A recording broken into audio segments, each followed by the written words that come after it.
बिस्मिल्लाहिर्रहमानिर्रहीम। नाज़रीन अस्सलाम वालेकुम। आज मैं आपके सामने फिर से हाजिर हूँ एक नए टॉपिक के साथ, एक नए अवारिस पर गुफ्तगू करने के लिए। और जैसा कि पिछले क्लास में हम लोग रूबरू हुए थे बचपन या बच्चों से जुड़ी हुई कुछ अवारिस के साथ, उसी कड़ी में आगे बढ़ाते हुए बच्चों के दिलो दिमाग और जहन से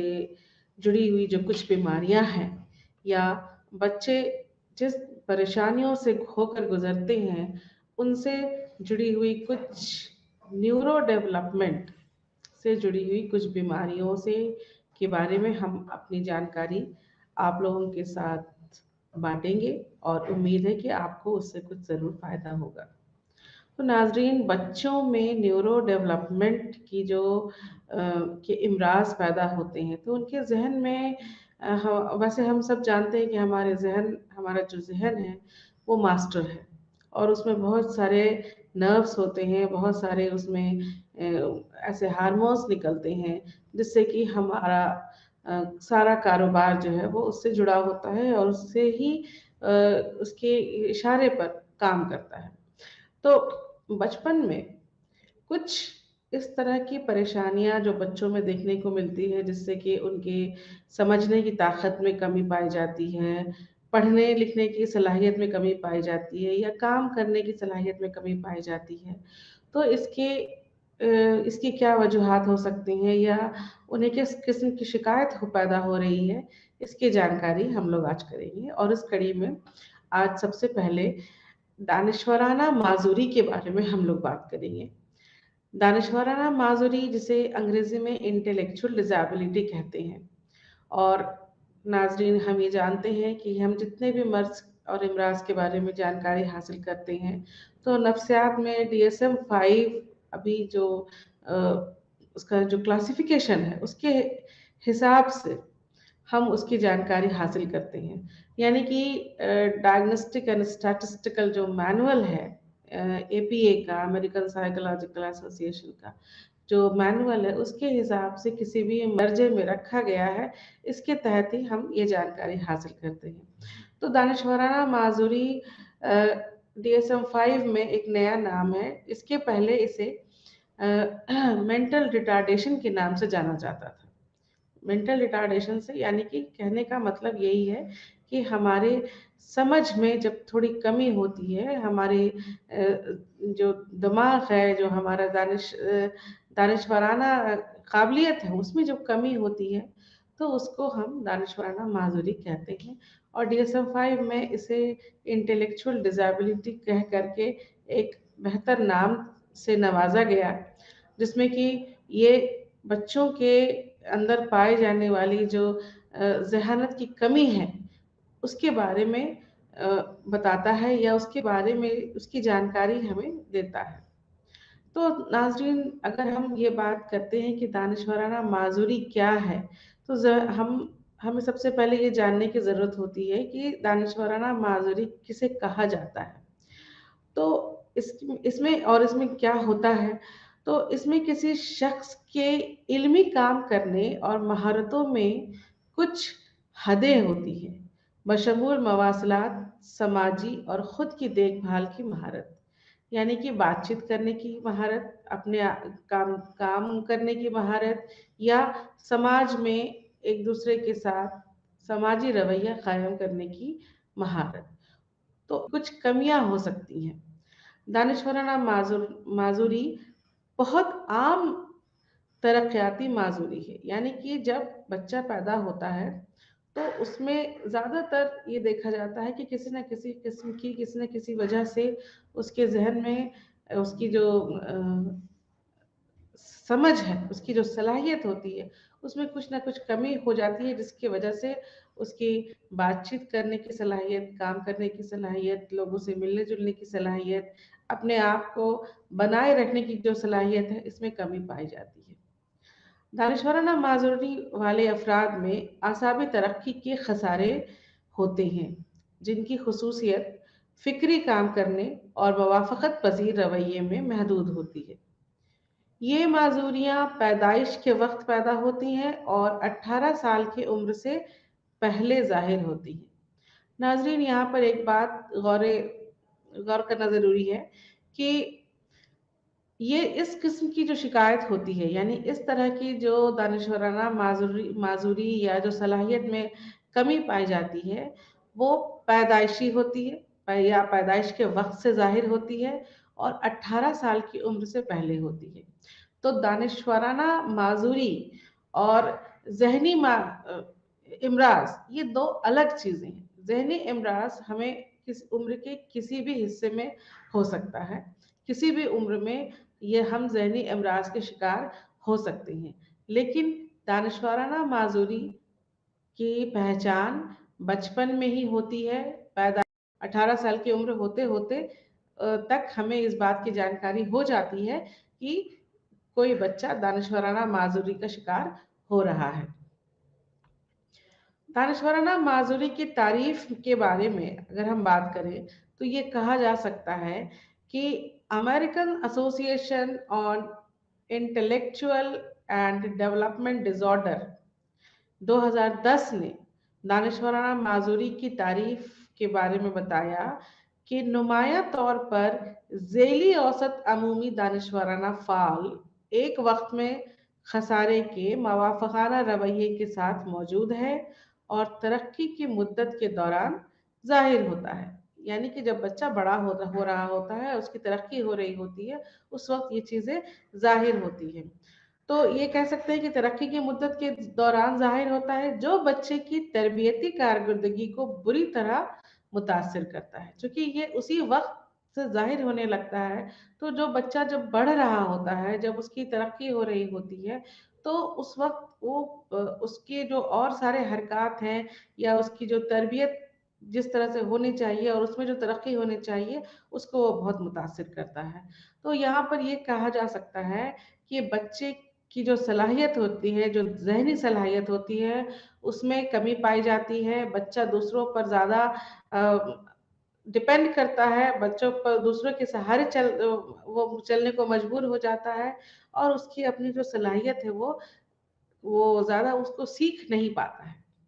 दानिशवाराना माज़ूरी के जो अज्जा हैं, उसके 3 ख़ास अज्जा को माहिर नफ्सियात ने बताया है, जिसमें ये बताया कि उसकी जो ज़हनी सलाहियत है, उसमें कमी पाई जाती है। उसका जो रवैया होता है, उस रवैये को इस हद तक सिखाने की या बनाने की कोशिश की जा सकती है की जाती है ताकि वो अपनी जो ज़रूरियात है, उसको खुद से वो पूरा कर सके या अपनी ज़रूरत को पूरा करने के वो काबिल हो जाए। और इसके लिए उसकी चारों तरफ जितने भी सपोर्ट होते हैं, जितने भी उसके मददगार होते हैं, चाहे वो उसके अपने हों या हम किसी को उसके लिए पैसे दे करके बुलाएँ या बाकी किसी नेचुरल तरीके से वो उस चीज़ को सीख लें। तो इन इन सभी तरीकों से उनके रवैये को ऐसा बनाया जाता है ताकि वो अपने आप को मुआशरे के साथ कुछ हद तक ढाल सकें और अपने आप को लोगों के साथ बनाए बनाए रखने में वो कामयाब हो सकें। जहाँ तक दानिशवाराना सलाहियत की कमी का सवाल उठता है, तो इसमें ये देखा जाता है कि जितने भी काम जो कि दानिशवाराना ढंग से किए जाते हैं या ज़हनी सलाहियत की वजह से किए जाते हैं, जैसे कि सोचने की सलाहियत, समझने की सलाहियत, किसी चीज़ में फ़ैसला लेने की सलाहियत, ये परेशानी कम से ज़्यादा की तरफ बढ़ती है। यानी कि किसी को कुछ कम परेशानी हो सकती है, किसी को थोड़ी थोड़ी ज़्यादा परेशानी हो सकती है और किसी को बहुत ज़्यादा परेशानी हो सकती है। तो इसलिए यहाँ पे देखा जाता है कि जो इस तरह की माज़ूरी के शिकार होते हैं जो बच्चे, उनके अंदर ज़हनी तौर से काम करने की सलाहियत में कमी पाई जाती है या वैसे काम या वैसे हरकत, वैसे रवैया जिसमें ज़हनी सलाहियत की ज़रूरत पड़ती है, वो करने में नाकामयाब होते हैं। दूसरा जो अज्जा है कि मवाफ़क़त पज़ीर सलूक वो लोग करते हैं, तो मवाफ़क़त पज़ीर सलूक महारतों का एक मजमुआ है, जो लोग रोज़मर्रा के बेहतरीन ज़िंदगी गुज़ारने और काम को यकीनी बनाने के लिए सीखते हैं। मवाफ़क़त पज़ीर सलूक रोज़मर्रा की ज़िंदगी को बेहतर बनाने के लिए लोग सीखते हैं, यानी कि किसी तरीके से वो इस काबिल होते हैं कि वो अब कम से कम अपनी रोज़मर्रा की ज़िंदगी जैसे कपड़े पहनना, खाना खाना कुछ हद तक अपनी चीज़ों को सँभालना या समेटना, इन सारी चीज़ों को वो सिखाया जाता है, जिसे कि मवाफ़क़त पज़ीर सलूक कहा जाता है। हिमायत के निज़ाम में ये देखा जाता है, जैसे अभी हमने बताया कि हिमायत के निज़ाम में मवाफ़क़त पज़ीर सलूक को सिखाने के लिए जिन-जिन लोगों की ज़रूरत पड़ती है या जिन-जिन लोगों की मदद की ज़रूरत पड़ती है, उसकी वजह से लोग इस तरह के सलूक जो है वो करना सीख जाते हैं। जो जो बच्चे जैसे कि या तो वो अपने आप किसी को देख कर के सीखे, अगर उनको बहुत कम उनकी जो सलाहियत है वो थोड़ी थोड़ी अच्छी सलाहियत है उनमें, तो वो देख कर भी काफ़ी हद तक कुछ सीख सकते हैं, या फिर वैसे लोग जो कि आगे बढ़ कर के खुद सिखाने के लिए तैयार हो जाते हैं बिना किसी पैसे और रकम की फरमाइश किए, और या फिर कुछ ऐसे इस तरह से सीखते हैं कि वो जनरल तरीके से सीख जाते हैं, या फिर हमें मदद लेनी पड़ती है उन एक्सपर्ट्स की जो उस काम में माहिर होते हैं। तो माहिरीन की मदद से भी काफ़ी हद तक उस तरह के रवैये को सिखाया जाता है, जिसमें कि वो कुछ हद तक अपने काम को अपने से अंजाम दे सकें। इसके अडैप्टिव फंक्शनिंग के जो कुछ डोमेन्स हैं या कुछ जो उसके अलग-अलग वक़्फ़ा है उसके, उसमें हम ये कह सकते हैं कि उसमें 3 तरह की चीज़ें ख़ास तौर पर काबिल गौर हैं, जिसमें कि पहली चीज़ है तसव्वुराती महारतें। तसव्वुराती महारतें हैं, समाजी महारतें और इल्मी महारतें। तो तसव्वुराती महारतों में ये होता है कि इन सेट में माहिरीन तालीम, मवासलात की महारतें शामिल हैं कि पढ़ाई-लिखाई से जुड़ी हुई काबिलियत, मवासलात से जुड़ी हुई काबिलियत, ये सारी चीज़ें तसव्वुराती महारतों में शामिल की जाती हैं। समाजी महारतों में है कि खुद एतमादी, कवायद की पाबंदी वगैरह वगैरह चीज़ की, उनके अंदर कुछ खुद एतमादी हो, कुछ किसी कवायद को मानने के लिए वो उस चीज़ को समझ सकें, इन सारी चीज़ों को रखी जाती हैं। और इल्मी महारतों में ये होता है कि ये बुनियादी महारतों पर मुश्तमिल होती हैं, जैसे खुद को तैयार करना,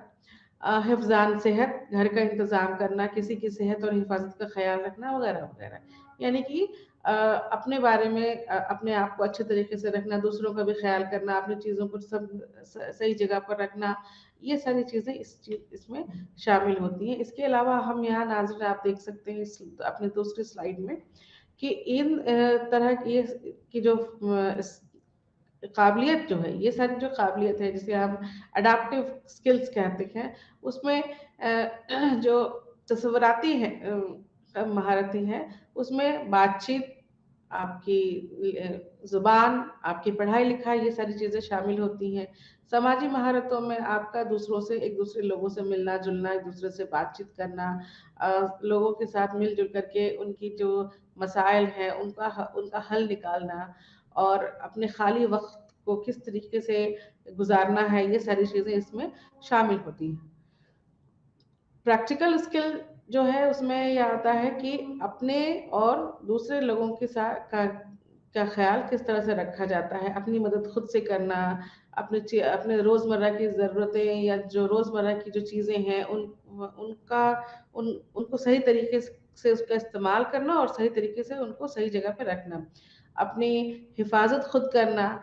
खुद से एक जगह से दूसरी जगह पे जाना वग़ैरह, वग़ैरह, ये सारी चीज़ें इसमें शामिल होती हैं। अब दानिशवाराना माज़ूरी की अलग-अलग कुछ सतहें हैं, तो उनको 4 सतहों में DSM-5 में बाँटा गया है, जिसको कहा जाता है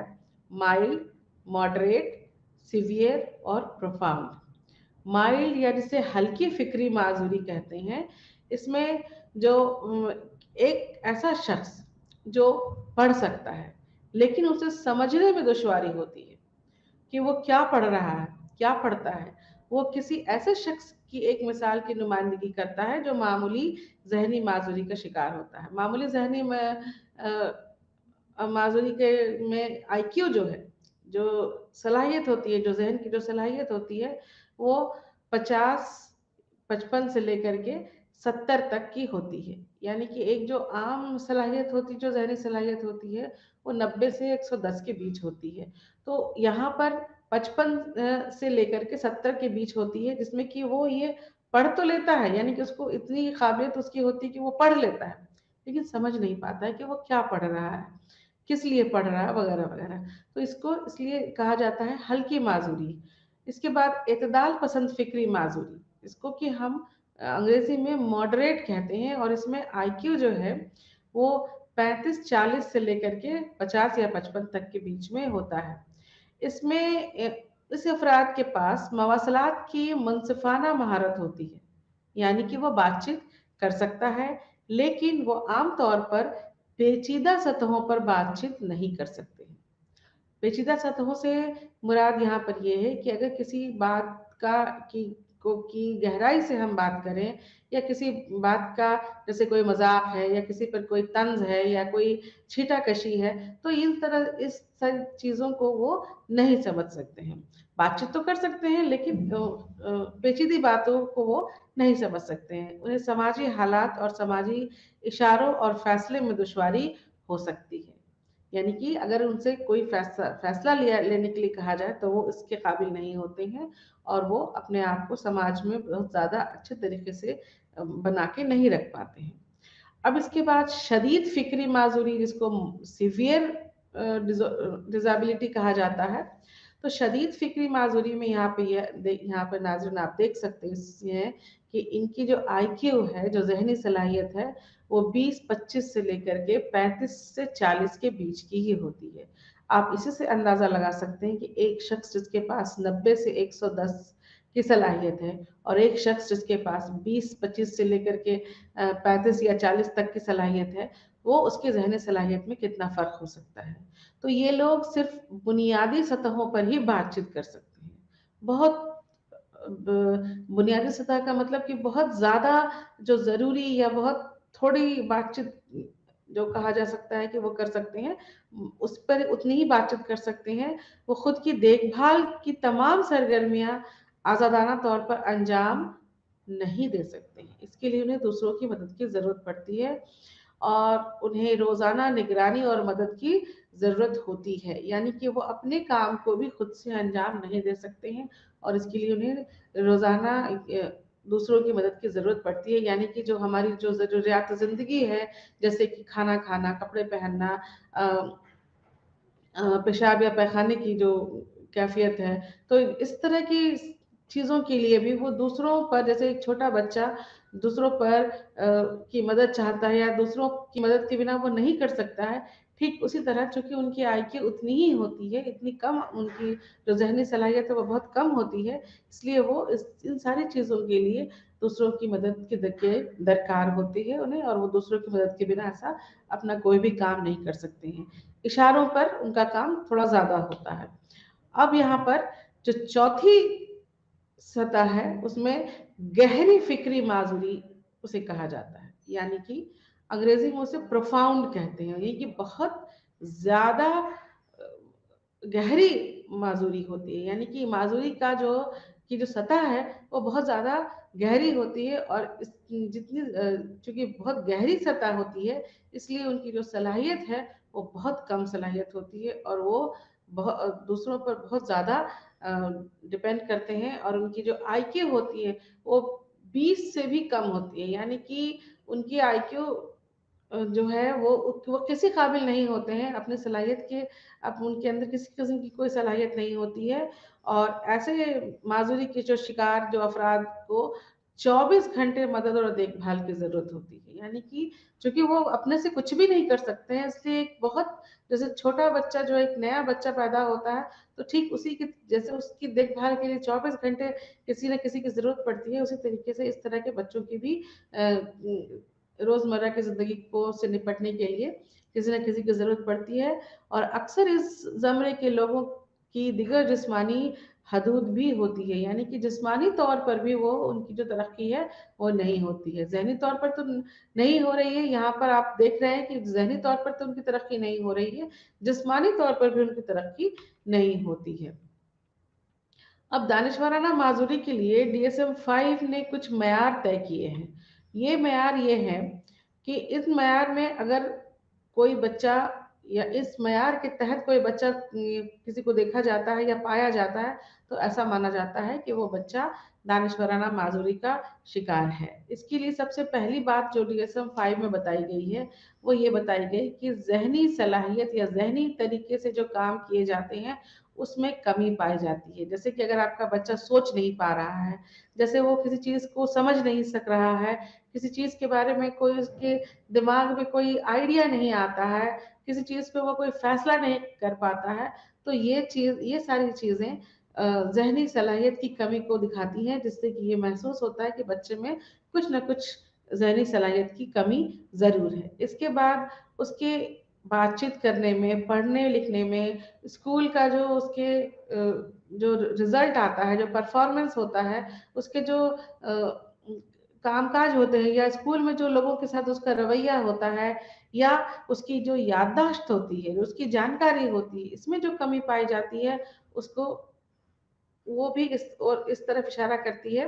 कि बच्चे में कमी है या बच्चे की जो ज़हनी सलाहियत है वो कमज़ोर है। इसके बाद उसका समाजी जो रवैया होता है जिसमें कि लोगों से मिलना-जुलना होता है, दोस्ती बनाना होता है, लोगों के तक़रीबात में शामिल होना होता है, इन सारी चीज़ों में अगर कमी होती है तो भी वो बच्चा इस तरह का शिकार माना जाता है। और अगर वो अपनी ज़रूरतों को खुद से पूरा नहीं करता है, यानी कि वो जैसे ब्रश करना, नहाना, खाना खाना, कपड़े पहनना, अपनी चीज़ों को सही ढंग से रखना, तो ये माना जाता है कि वो बच्चा खेल-कूद में दिलचस्पी नहीं लेता है या सही तरीके से खेल नहीं पाता है, वगैरह-वगैरह। इन सारी चीज़ों को भी DSM-5 ने ख़ास तौर पर बताया है कि अगर ये सारी चीज़ें बच्चे के अंदर नहीं पाई जाती हैं, देखने को नहीं मिलती हैं, तो ये माना जाता है कि वो बच्चा दानिशवराना माजूरी का शिकार हो सकता है। उसकी याददाश्त में कमी होगी, उसे कुछ भी याद अगर करना चाहेगा तो याद नहीं कर सकेगा और वो अगर उसे जल्दी-जल्दी वो उन चीज़ों को भूल सकता है या वो उसके याद करने की जो सलाहियत है उसमें काफ़ी कमी पाई जा सकती है। दूसरी बात ये जो ख़ास होती है कि वो दूसरों के जो किसी काम को करने का जो नतीजा होता है, उस नतीजे की तरफ उसका ध्यान नहीं जा सकता या नतीजे की तरफ को वो जोड़ नहीं पाता है। इसके बाद जो कुछ उनकी जो रवैयात होते हैं, जो उनकी दूसरों के साथ उनके नखरे जो थोड़े हैं वो थोड़े ज़्यादा हो जाते हैं या उनके उनके अंदर चिड़चिड़ापन, ज़िद्दीपन या बहुत ज़्यादा चिल्लाना, रोना, इस तरह की चीज़ें, बेवजह की चीज़ें जो है वो देखने को उनके रवैयात में मिलती हैं। और एक और ख़ास बात जो जिससे ये पता चल सकता है कि वो किसी चीज़ को खुद से हल नहीं कर सकते हैं या किसी चीज़ की वजह नहीं बता सकते हैं या किसी चीज़ के बारे में उनकी उस वो चीज़ क्यों हो रही है, कैसे हो रही है, ये क्यों, कैसे और किस लिए, इसका जवाब वो नहीं दे पाते हैं, जिसकी वजह से ऐसा माना जाता है कि ऐसे बच्चे में ज़हनी सलाहियत की कमी हो सकती है। अब इसकी वजूहात क्या हैं? इसकी कुछ ख़ास-ख़ास वजूहात हैं। ऐसे तो बहुत ज़्यादा इसके वजूहात के बारे में अभी तक कुछ ख़ास जानकारी नहीं मिली है कि कोई ख़ास वजह वजह ही इसके लिए ज़िम्मेदार है। लेकिन फिर भी बहुत सारे वजूहात ऐसे हैं जिसको कि की वजह से इस तरह की बीमारी या इस तरह की शिकायत जो है वो बच्चों में देखने को मिलती है। तो इसमें कुछ तो जेनेटिक है, जो इसमें हम ये कह सकते हैं कि जीन हमारे कुछ इसके लिए ज़िम्मेदार होते हैं जो हम अपने ख़ानदान वालों से हासिल करते हैं। उसकी वजह से कुछ जीन अगर हमने हमारे ख़ानदान में, माँ-बाप में, वालिदैन में अगर इस तरह की शिकायत देखी जाती है, तो ये ऐसा माना जाता है कि बच्चे में भी इसकी शिकायत हो सकती है। बच्चे के पैदा होने से पहले अगर माँ के कोख में जब बच्चा होता है, तो उस वक़्त किसी तरह की माँ को कोई बीमारी या कोई शिकायत होती है, तो उसके बाद जब बच्चा जब पैदा होता है, तो बच्चे में इस तरह की शिकायत देखने को मिल सकती है। इसके बाद कुछ बचपन में अगर कोई ख़ास ऐसी बीमारी हो जाए, कोई ऐसी गहरी बीमारी बच्चे को हो जाती है जिसका बुरा असर पड़ता है बच्चे के ज़हन पे, तो बच्चा ज़हनी अमराज़ का शिकार हो जाता है या जिसे दानिशवराना माज़ूरी का शिकार हो सकता है। और उसके बाद कोई ऐसी चोट लग गई या कुछ जब वो पैदा हो रहा है तो उस वक़्त इस तरह की कोई बीमारी अगर या किसी वजह से किसी दवा की वजह से, किसी सर्जरी की वजह से अगर कोई चोट पहुँचती है, तो भी उस तरह की इस तरह की शिकायत देखने को मिल सकती है। इसके अलावा हमारे अंदर जो कुछ जाता है, यानी कि जो जैसे हम ये जानते हैं कि हमारे पास 23 जोड़े क्रोमोसोम होते हैं, तो अगर उसमें एक जोड़ी कम है या एक ज़्यादा हो जाता है या कोई टूट जाता है या कुछ उसमें किसी तरह की अगर खराबी पैदा हो जाती है, तो उसकी वजह से भी इस किस्म की शिकायत देखने को मिलती है। खाने पीने में अगर कमी होती है, तो अगर हमें सही तरीके से जो न्यूट्रिशन नहीं मिलता है, तो वो भी उसकी वजह से बहुत सारे विटामिन और मिनरल्स की जो कमी हो जाती है, तो वो भी इसके लिए जिम्मेदार है। इसके अलावा माँ को किसी किस्म की बीमारी है या उसको किसी किस्म का की छूत की बीमारी लग गई है, किसी किस्म का उसको अगर इन्फेक्शन है, तो भी वो इसके लिए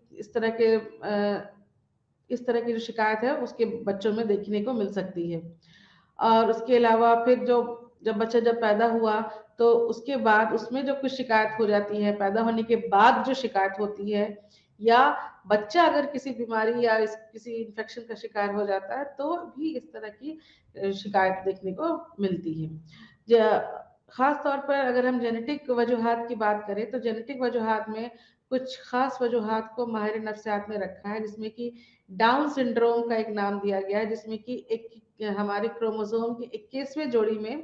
कुछ उसकी एक्स्ट्रा या अलग से एक और जोड़ी जो है वो उसमें जुड़ जाती है, जिसे डाउन सिंड्रोम कहा जाता है। उसके बाद फेनिलकेटोन्यूरिया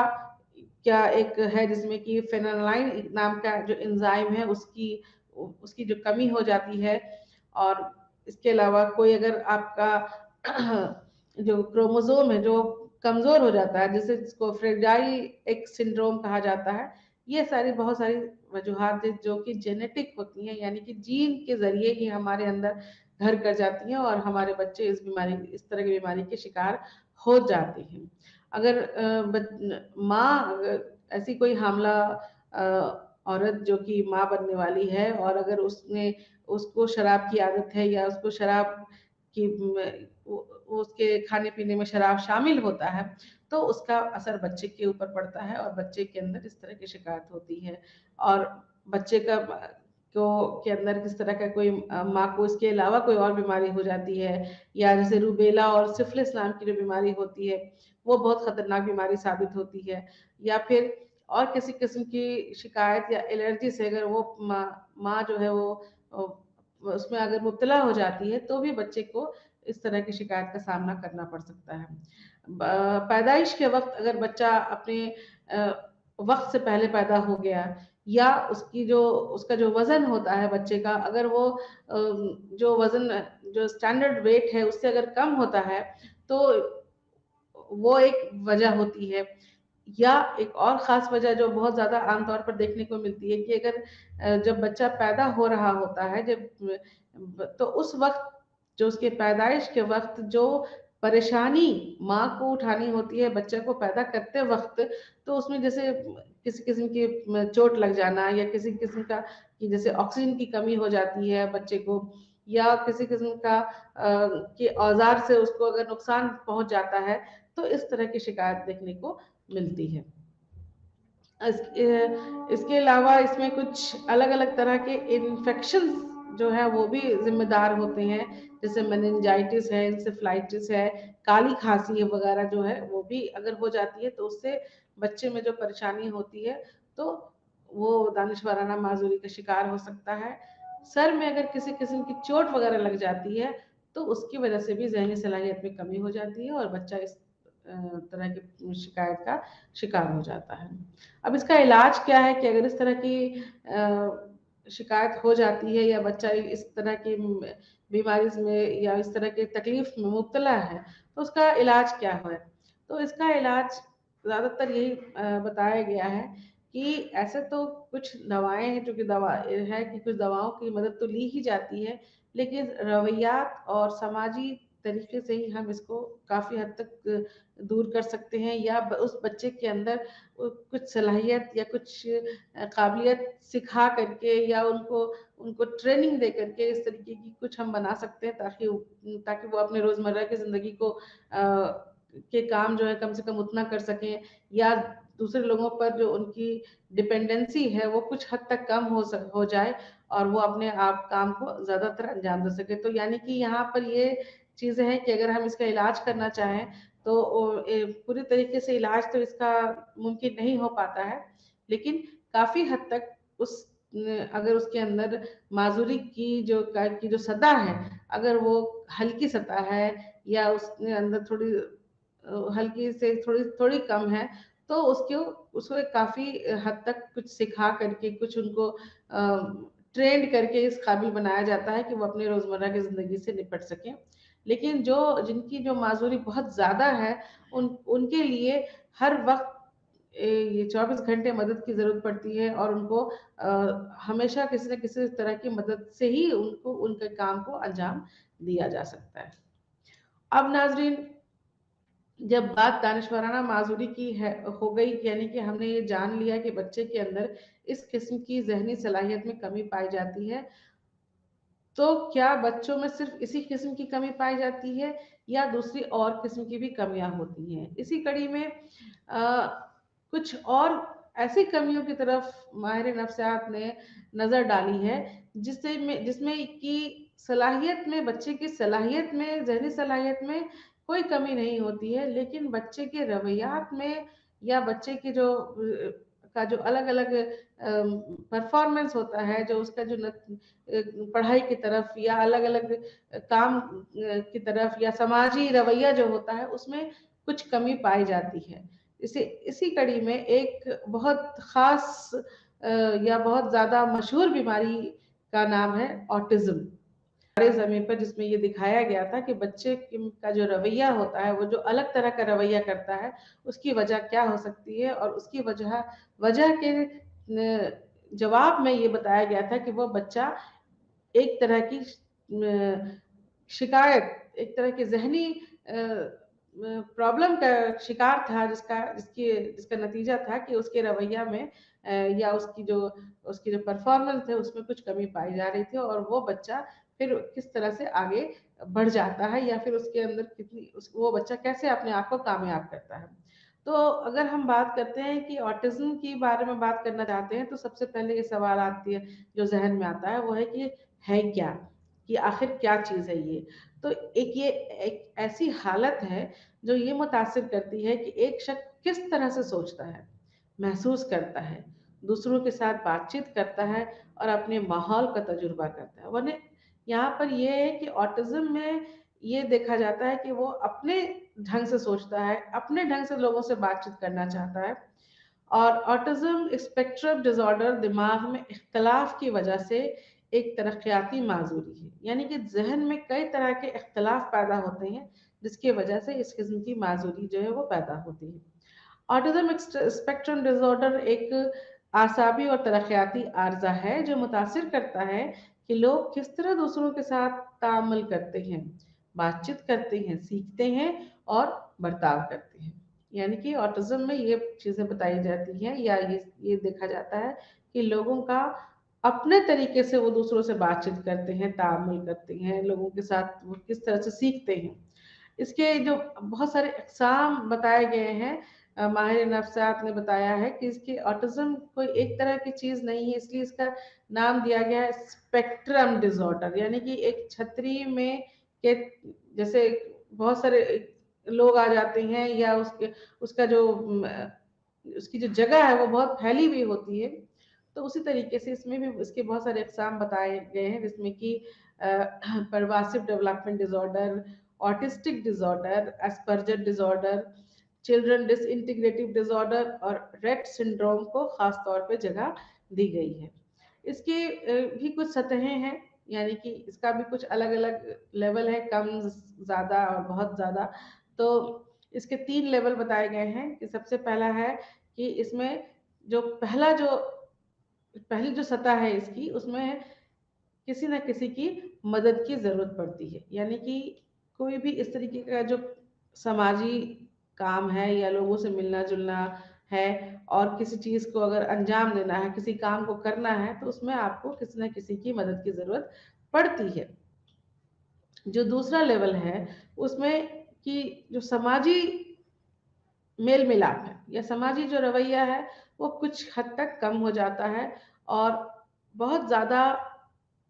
रिपीट करना, यानी कि एक ही तरह के रवैये को, एक ही तरह के बर्ताव को बार बार करने वाला बर्ताव जो है वो देखने को मिलता है। जो तीसरा है, तीसरे रवैया में ये कहा जाता है कि बातचीत करना, या बोल करके या इशारों से, उसके अंदर काफ़ी कमी देखी जाती है। और इसमें इसके लिए बहुत ज़्यादा फिर आपको मदद की ज़रूरत पड़ती है कि वो उनसे किस तरह से बातचीत किया जाए। बहुत ज़्यादा वो तनाव या दबाव की हालत को दिखाते हैं, और अपने रवैये को बदलने को जब कहा जाता है तो वो बहुत ज़्यादा परेशान हो जाते हैं। तो ये 3 तरह के लेवल इसमें बताए गए हैं, और DSM-5 ने भी इसके कुछ मायारात तय किए हैं, जिसमें कि ये बताया गया है कि बच्चे के अंदर ये देखने को मिलता है कि उसका जो समाजी तौर पे बातचीत करना या समाजी तरीके से दूसरों से जो मिलने जुलने की जो कमी है, उसमें वो कमी पाई जाती है। और ये कमी जो है वो समाजी तौर पे पाई जाती है, या फिर अगर इशारों में बातचीत करें तो उसमें भी वो कमी पाई जाती है, और दूसरों के साथ रिश्ता बनाने में भी वो दिलचस्पी नहीं दिखाते हैं, यानी कि इसमें भी उनकी वो दूर दूर रहते हैं। वो इस तरह की कमी पाई जाती है कि वो दूसरों से रिश्ता बनाना पसंद नहीं करते हैं। दूसरा है कि उनका जो रवैया होता है, या उनका जो उनके जो हरकत होते हैं, उसमें वो दोहराने वाले हरकत होते हैं, यानी कि वो बार बार उस इस तरह के किसी एक रवैये के ऊपर वो फिक्स हो जाते हैं, अड़ जाते हैं, या फिर उसी रवैये को वो बार बार करते हैं। इसमें भी कई तरीके के चीज़ें को DSM-5 में जगह दी गई है कि कम से कम दो उनके उनके साथ कुछ इस तरह की हरकतें वो देखने को मिलती है, जिससे कि ये अंदाज़ा लगाया जा सकता है कि वो बच्चा ऑटिस्टिक बच्चा है। और इसकी कुछ खास इलामतें हैं। इलामत ये है, नाज़रीन आप अपने स्लाइड में भी देख सकते हैं कि आँख मिला करके, नज़र मिला करके वो बात करना पसंद, खेल होते हैं वो बड़े उबाऊ होते हैं, यानी कि वो एक ही तरह की चीज़ें बार-बार, अगर वो मिसाल के तौर पर अगर आप मोबाइल में किसी किसी गाना को सुन रहे हैं, किसी सीरियल को देख रहे हैं, या किसी एडवर्टाइज़मेंट को देख रहे हैं अगर, तो वो एक ही एडवर्टाइज़मेंट को बार-बार देखेंगे। तो इससे ये होता है कि ये जो उनका जो बार-बार करने का रवैया होता है, ये उबाऊ हो जाता है। तो और किसी चीज़ को अगर खेल रहे हैं, तो अगर कोई खेल खेल रहे हैं, तो भी वो बार-बार करने से वो चीज़ उबाऊ हो जाती है, तो वो चीज़ उनके अंदर देखने को मिलती है। दूसरों के साथ समाजी उनका जो लगाव है, उससे उसको वो सीधे नकार देते हैं, यानी कि लोगों से मिलना-जुलना पसंद नहीं आता है, कहीं जाना-आना उन्हें पसंद नहीं आता है। बेवजह की उनकी हँसी होती है, और उनके जो लफ्ज़ होते हैं, जिन लफ्ज़ों का वो इस्तेमाल करते हैं, जिन मुहावरों का वो इस्तेमाल करते हैं, उसमें भी वो उसे बार-बार दोहराते हैं, यानी कि एक लफ्ज़ को वो कई एक बार कहते हैं। उसके बाद जो उनके अंदर किसी किस्म के डर की जो एहसासात होते हैं, वो ज़्यादा उ बढ़े हुए नहीं होते हैं, यानी कि वो उनको इसका एहसास नहीं होता है। उनकी जो महसूस करने की, दर्द के जो एहसासात होते हैं, वो भी बहुत कम होते हैं। और उनका जो किसी ख़ास चीज़ से जो लगाव होता है, वो बहुत ज़्यादा, जैसे कि अगर किसी गुड़िया से वो खेल रहे हैं, किसी सामान से वो, तो उसको वो पकड़े रहते हैं, वो जहाँ भी जाते हैं उस चीज़ को वो पकड़े रहते हैं। तो ये एक तरह का वो उनका लगाव है। और लोगों के साथ जो उनका जो जवाबी रवैया होता है, वो रवैया नॉर्मल नहीं होता है। अपने रोज़मर्रा की ज़िंदगी, या जो अगर किसी एक रूटीन को वो फ़ॉलो कर रहे होते हैं, तो उसको वो बदलने के लिए आसानी से तैयार नहीं होते हैं। बहुत ज़्यादा उन्हें गुस्सा आता है, और कभी-कभी अपने आप को नुकसान पहुँचाने वाला रवैया भी वो कर लेते हैं। कुछ बच्चों में ख़ास तौर पर ये देखा जाता है कि सबसे ज़्यादा बातचीत करने की कमी जो है वो देखने को मिलती है, यानी कि बच्चे बात करना पसंद नहीं करते हैं। अब इसकी जो ख़ास वजूहात हैं, इस पर जब माहिर नफ्सियात ने नज़र डाली, तो उन्होंने ये पाया कि कोई एक ख़ास वजह इसकी अब तक निकल कर के सामने नहीं आई है। बहुत सारे इसकी वजूहात हो सकते हैं, जिसमें ये हो सकता है कि हो ना हो, कोई ख़ानदान में ही इस किस्म का इंसान हो, जिसकी वजह से जीन के ज़रिए वो इस तरह की बीमारी उस बच्चे में आ गई हो। या जीन में कुछ ऐसा म्यूटेशन हुआ हो उसके जीन में जिसकी वजह से ये बीमारी हो गई हो। फ्रेजाइल एक्स सिंड्रोम के वो शिकार हो सकते हैं, या बहुत ज्यादा उम्र में जब जो लोग बहुत ज्यादा उम्र के जब लोग बच्चे पैदा करते हैं, यानी कि जब बड़ी उम्र में वालदाइन बनते हैं, तो वो भी एक इस तरह के प्रॉब्लम या इस तरह की शिकायत के लिए जिम्मेदार होते हैं। बच्चा अगर पैदाइश के वक्त कम वजन का पैदा होता है, या उसके अंदर किसी किस्म की हार्मोनल चेंजेस आते हैं, बदलाव आता है उसके अंदर किसी तरह की जो उनके अंदर अलग अलग तरह के हार्मोन्स और न्यूरोलॉजिकल जो डेवलपमेंट होते हैं उसकी जो कमी पाई जाती है, तो वो भी एक जिम्मेदाराना वजूहात हो सकते हैं इसके। माँ को किसी किस्म की इन्फेक्शन, माँ किसी इन्फेक्शन की शिकार हो जाती है, तो ये ऐसा माना जाता है कि बच्चे के अंदर, जब बच्चा पैदा होता है तो उसके अंदर इस किस्म की शिकायत हो सकती है। इसका अब इलाज क्या है कि ऑटिज्म स्पेक्ट्रम का इलाज करने के लिए माहिर नफ्सियात ने बताया कि कुछ हद तक दवाएं इसके लिए कारगर साबित होती हैं, और कुछ बच्चों को हम सिखा करके उनके रवैये में बदलाव ला करके बच्चों में के रवैये में तब्दीली ला सकते हैं। और खाने पीने के जरिए भी कुछ खास किस्म के का खाना पीना अगर हम बच्चों को मुहैया कराते हैं, तो उसके जरिए भी बच्चे के अंदर इस किस्म की शिकायत जो है वो काफ़ी हद तक दूर की जा सकती है। और बाकी दूसरे तरह के इलाज के तहत फिर आता है कि हम उनके इल्मी सलाहियत को मजबूत करें और उनको मदद करें, उनसे बातचीत करें, उनके दिलचस्पियों पर ध्यान दें, या फिर उनको उनके हिसाब से उनके तरीके से हम काम करें अगर, तो काफी हद तक बच्चे जो है अपनी परेशानी से बाहर निकल आते हैं। इस तरह की बीमारी के बाद एक और खास तरह की बीमारी या मर्ज बच्चों में पाई जाती है जिसे मखसूस सीखने की माजूरी कहा जाता है। मखसूस सीखने की माजूरी, जैसा कि नाज़रीन आप नाम से ही समझ रहे हैं कि बच्चा जब सीखता है तो इसमें कुछ कुछ खास किस्म की सीखने की जो सलाहियत है वो कम हो जाती है। तो यहाँ पर ये देखा जाता है कि मखसूस सीखने की माजूरी एक न्यूरो डेवलपमेंट डिसऑर्डर है जो किसी शख्स के सुनने, बोलने, पढ़ने, लिखने या हिसाब करने की सलाहियत को मुनफी तौर पर मुतासिर करता है। अब नाजरीन यहाँ पर यह है कि यहाँ पर बच्चे के अंदर खास किस्म की शिकायत होती है। खास किस्म की शिकायत क्या हो सकती है कि या तो बच्चा पढ़ नहीं पाता है अच्छे से, हिसाब नहीं कर पाता है अच्छे से, बोल नहीं पाता है अच्छे से, सुन नहीं पाता है। तो ये खास एक तरह की बीमारी हो जाती है कि जो बच्चा किसी खास मखसूस चीज से महरूम हो जाता है और वो उसमें बार बार कोशिश करने के बाद भी नाकामयाब होता है। DSM-5 में मखसूस सीखने की कुछ मयारात तय किए हैं, जिसमें कि उन्होंने एक लंबी लिस्ट बनाई और ये बताया गया कि अगर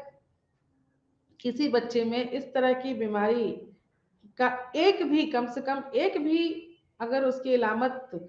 कम से कम 6 महीना या उससे ज्यादा दिखाई देता है, तो ये माना जाता है कि उसके अंदर मखसूस सीखने की माजूरी की शिकायत है। और वो चीजें क्या क्या है कि अगर बच्चा धीरे धीरे या बहुत कोशिश करने के बाद कुछ कुछ लफ्जों को पढ़ता है, तो वो एक तरह की अलामत है। दूसरी बात है कि अगर उसने जो पढ़ा उसके वो माने नहीं समझ रहा है, तो या उसको समझने में तकलीफ हो रही है। दूसरी चीज कि अगर वो किसी चीज की हिज्जे कर रहा है, जो उन्होंने पढ़ा और उसकी वो हिज्जे करता है, उसमें उसे तकलीफ होती है, या तो वो भूल जाता है या वो सही तरीके से उसकी हिज्जे नहीं कर पाता है। इसके बाद वो लिख नहीं पाता है। अगर वो किसी तरीके से उसको पढ़ा दिया गया, समझा दिया गया, तो वो लिख नहीं पा रहा है। इसके बाद नंबर, यानी कि अलग अलग तरह के जो नंबर होते हैं उसका उसे एहसास या उसको उसकी जानकारी नहीं होती है, या उसे वो समझ नहीं पाता है, या कि उसको कैसे हम गिनेंगे, कैसे उसे उसका हम नतीजा निकालेंगे, ये वो नहीं कर पाता है। यानी कि ये कह सकते हैं कि हिसाब में हिसाब किताब में उसकी कमी पाई जाती है। इसके बाद बच्चे का जो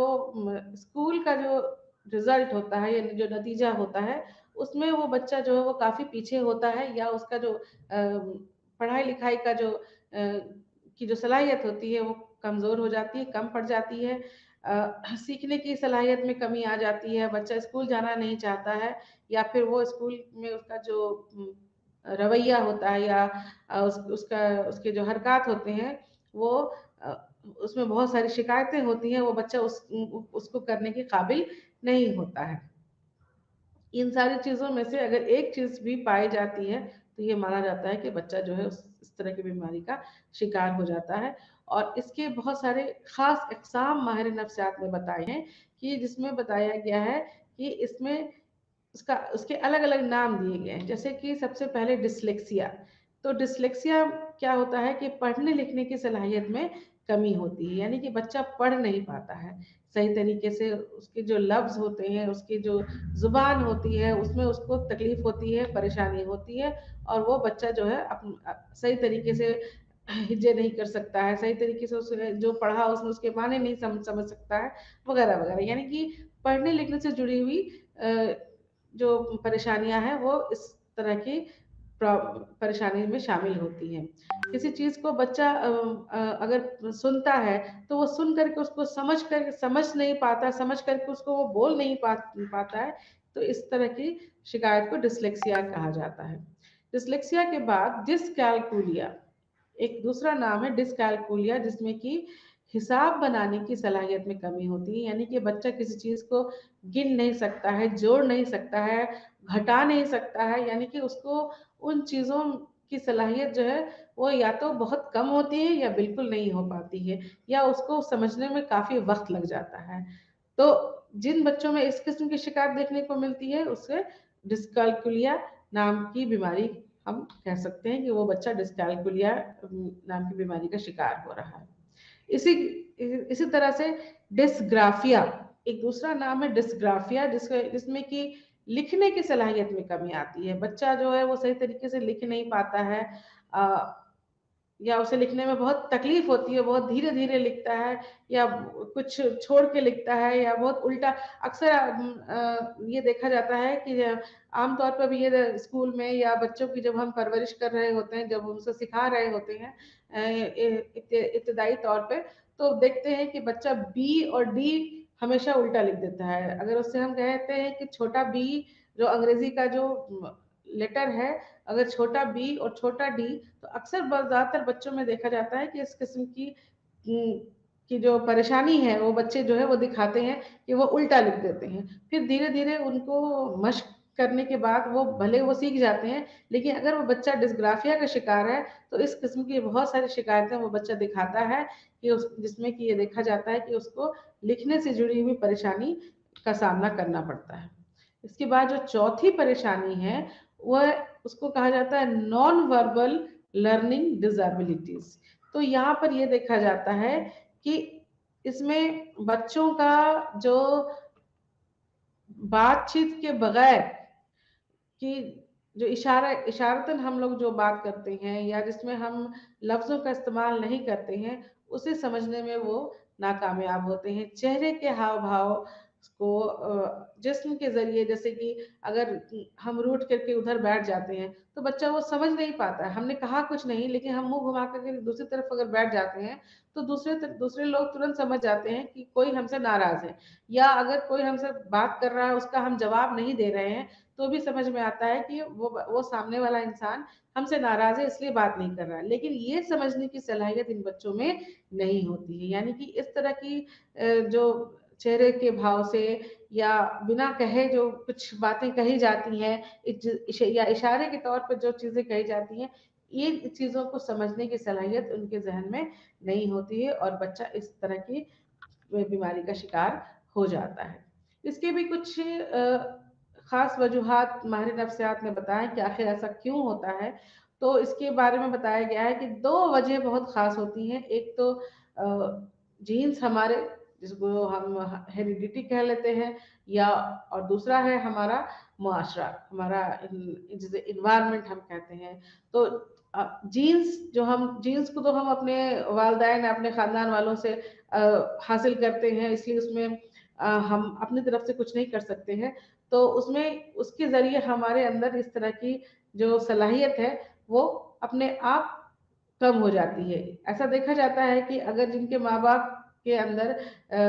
हिसाब किताब करने की सलाहियत कम है, तो बच्चे के अंदर भी कम होने की गुंजाइश होती है। या देखा जाता है कि अगर उनके अंदर वो किसी इशारे को समझने के काबिल नहीं होते हैं या दूसरे के चेहरे के अलग-अलग भाव को जिस्मानी रवैयात को अगर समझने के काबिल नहीं होते, तो बच्चों में भी इस किस्म की शिकायत जिम्मेदार वजह है, वो है कि बच्चा जब माँ के कोख में होता है, तो उस वक्त उसका कितना ख्याल रखा गया या उसको किसी किस्म की बीमारी या कोई इन्फेक्शन तो नहीं हुआ। और फिर जब बच्चा पैदा हो जाता है, तो उसके उस वक्त की पैदाइश के वक्त कोई किसी किस्म की बीमारी से वो नहीं गुजर रहा है या कोई इन्फेक्शन नहीं लगा, कोई चोट नहीं हुई लगी अगर उसके उसके जहन पे, तो ये देखा जाता है कि अगर ऐसा हो गया तो बच्चों में इस तरह की शिकायत होने की गुंजाइश हो सकती है। या बच्चा अगर वक्त से पहले पैदा हो गया, जैसे कि बच्चे के पैदा होने का जो वक्त होता है उस वक्त से पहले कुछ बच्चे पैदा हो जाते हैं। मिसाल के तौर पे कुछ बच्चे 7 महीने पे पैदा हो जाते हैं, कुछ 8वें महीने में पैदा होते हैं, कुछ महीने 8वां महीना खत्म होते होते ही पैदा हो जाते हैं। तो ऐसे में ये देखा जाता है कि इस तरह के बच्चे इस में के अंदर इन सलाहियतों की कमी देखी जा सकती है। दूसरे कि अगर माँ या जो वालदा है, अगर वो उनके अंदर उस वक्त किसी किस्म की बीमारी है जब वो हामला थी, तो उस उनके होने वाले बच्चे में परेशानी देखी जा सकती है। या फिर उस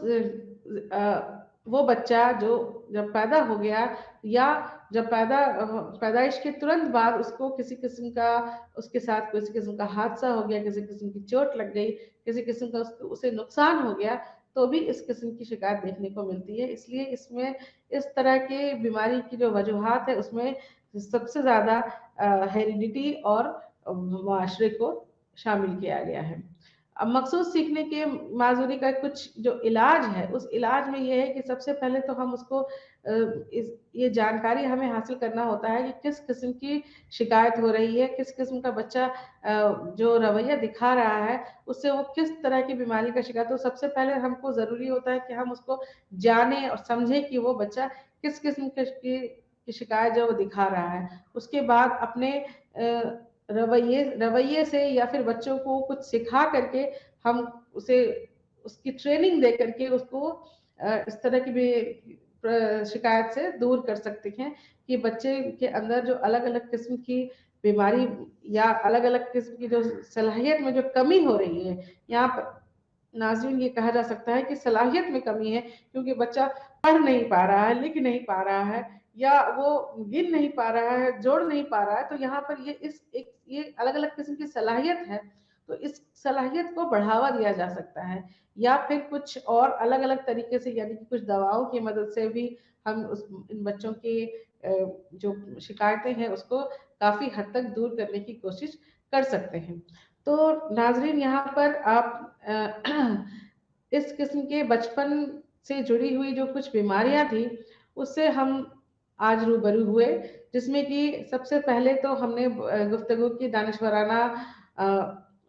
माज़ूरी की, जिसमें ये बताया गया कि उसकी जब जो ज़हानत होती है, उसमें जिसमें कमी की वजह से बच्चों की सलाहियत में कमी हो जाती है, ज़हनी सलाहियत में कमी हो जाती है, जिसकी वजह से उनकी अपनी ज़िंदगी जो है वो माज़ूरी के वो शिकार हो जाते हैं और अलग-अलग तरीके से उन्हें दूसरों के ऊपर डिपेंड करना होता है, दूसरों की मदद के बिना उनका काम नहीं हो पाता है। और यहाँ पर ये देखा जाता है कि जो बच्चे अलग-अलग किस्म की माज़ूरी के शिकार हैं, यानी कि जो माइल्ड हैं या मॉडरेट हैं या सीवियर हैं, तो उनके लिए अलग-अलग किस्म के तरीके से उनको हम उनके उस काबिल बनाने की कोशिश करते हैं कि बच्चे के अंदर थोड़ी-सी इतनी काबिलियत हो जाए कि बच्चा जो है वो अपने काम को कम से कम वो कर सके। अपने काम को कर सके, अपने काम को करने के लिए वो दूसरों के ऊपर बोझ ना रहे और काफ़ी हद तक अपनी ज़रूरियात ज़िंदगी को वो पूरा कर सके। तो ये जब दानिशवराना माज़ूरी की जब हम बात करते हैं, तो नाज़रीन हमें ये देखना पड़ता है कि बच्चा जो अलग-अलग किस्म की सलाहियत रखता है, उस सलाहियत के वजह से उसको हम कितना काबिल बना सकते हैं। इसी तरीके से जो बच्चे ऑटिज़्म के शिकार होते हैं, उनको हम उनके उस परेशानी को समझने की ज़रूरत होती है कि बच्चे का अगर रवैया है, बहुत चिड़चिड़ा रवैया है, बहुत ज़्यादा उसे गुस्सा आ रहा है या एक ही रवैये को वो बार-बार दोहरा रहा है या उसको किसी ख़ास किस्म की पढ़ाई में जिद्दी या किसी ख़ास किस्म के काम में दिलचस्पी उसकी नहीं हो रही है, तो ये समझने की ज़रूरत होती है कि बच्चे को हम उसके हिसाब से समझें और उसके फिर उस सलाहियत को समझते हुए उसको हम उसकी परेशानी से बाहर निकालने की कोशिश करें। और ये देखा गया है कि बहुत सारे ऐसे नामवर लोग हुए जो कि कभी ऑटिज़्म के शिकार हुए थे और फिर बाद में आगे चलकर उन्होंने अपने-अपने हिस्से में अपने बहुत अच्छा काम किया और बड़े नामवर साबित हुए। तो यहाँ पर नाज़रीन ये समझना कि अगर बच्चा हमारा इस तरह की दिलचस्पी नहीं दिखा रहा है, तो हमें उसे नज़रअंदाज करना चाहिए, तो वो नहीं करना चाहिए। तो नाज़रीन अब इसी के साथ मैं समझती हूँ कि आप लोगों को इस गुफ्तगू से ज़रूर कुछ न कुछ फ़ायदा हुआ होगा और अगली क्लास में आपके सामने मैं फिर से हाज़िर हो जाऊँगी। तब तक के लिए आपका बहुत-बहुत शुक्रिया। अल्लाह हाफ़िज़।